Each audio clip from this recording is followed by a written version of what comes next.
Corporate mascots are weird. They seem like a tool purposefully made to infantilize customers and convince them to purchase goods that are otherwise absolutely undifferentiated. I mean, is there really any difference between a supermarket brand of cereal and Kellogg's besides the copyrighted tiger on the box? Yeah, I don't think so either.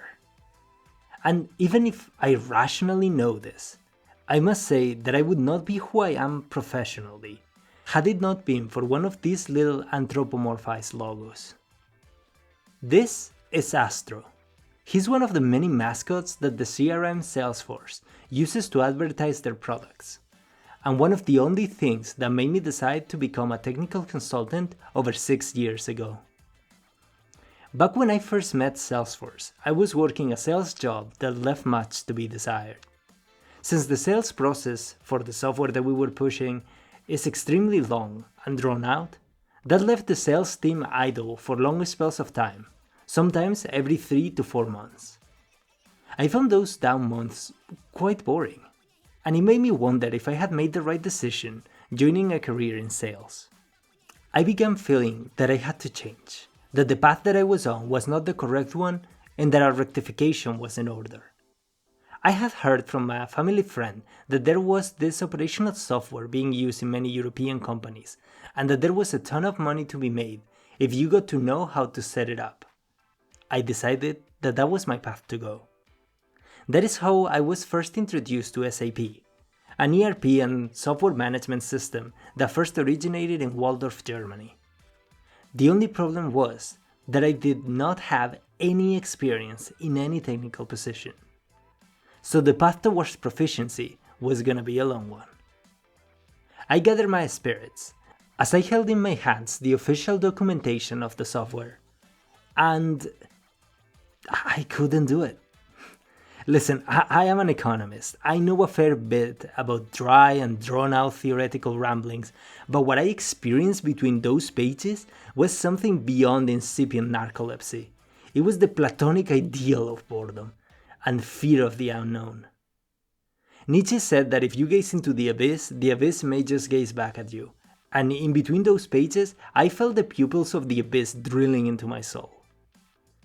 It was at this point of desperation that I ran into Astro. His furry face poking out of a Salesforce ad that Google had presented to me probably after I spent a weekend searching for SAP documentation. Learn new skills with Salesforce Trailhead, it said. I clicked, and I was brought into a welcome page, where Astro and other Salesforce mascots welcome you to the Salesforce Learning Platform, where you can earn badges as you complete each section. 6 years later, and I have over 20 official certificates, and have been working as a cloud architect with clients from all around the world in some of the most exciting projects out there. But was my experience with Salesforce just a fluke? Is there any true value in corporate mascots? Or are they just an infantilizing reflection of a marketer's desires? Welcome to Rebel Economics. Today we will try to answer all of those questions, to discover just what is the point of corporate mascots. If you like our content, I would appreciate if you would drop a like and even consider subscribing. We love putting out this content, and your support means the world to us. Corporate mascots are every character that is generally associated with a particular brand. They are supposed to become a brand's personality, and encapsulates its impact on the world. Successful mascots result not only in a memorable representation of the otherwise diffused concept of a brand, but they also help such brands differentiate themselves from competitors in an ocean of replaceable products. Mascots are different from logos because they exist not to be a particular brand, but to serve as an independent agent of that brand. Logos are informative and identifiable, but mascots, on the other hand, appeal to emotions. I knew about Salesforce when I decided to undergo my career change. I know the blue cloud and the basic concept of its CRM system. But at my low point, it wasn't the cloud that drew me to the company. It was the mascot. I felt my way towards Salesforce, thanks to Astro. I didn't think my way to it. After hours of architectural structures and object definitions in the SAP architecture, Astro's amicable face is what made me give Salesforce a chance.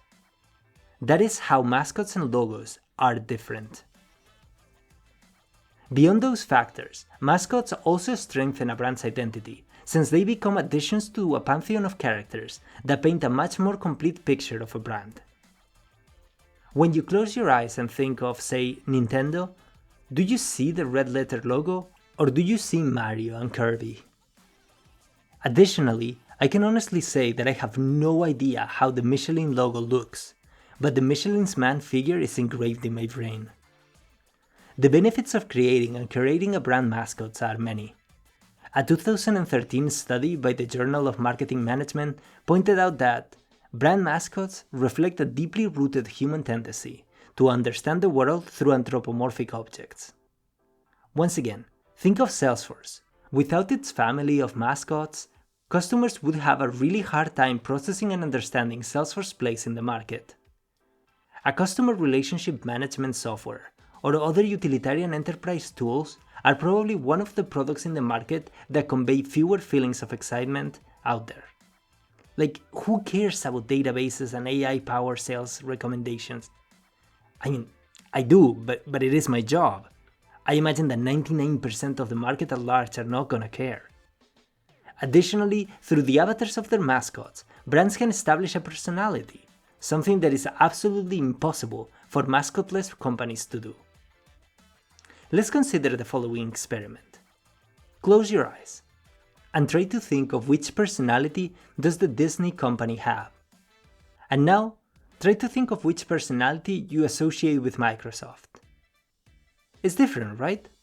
With Disney, you think of their characters and their personalities, like Mickey Mouse and his amicable personality, or the Disney princesses and their magic worlds. But with Microsoft, nothing. A blank void in the mind, only pierced perhaps by a fading figure of Bill Gates.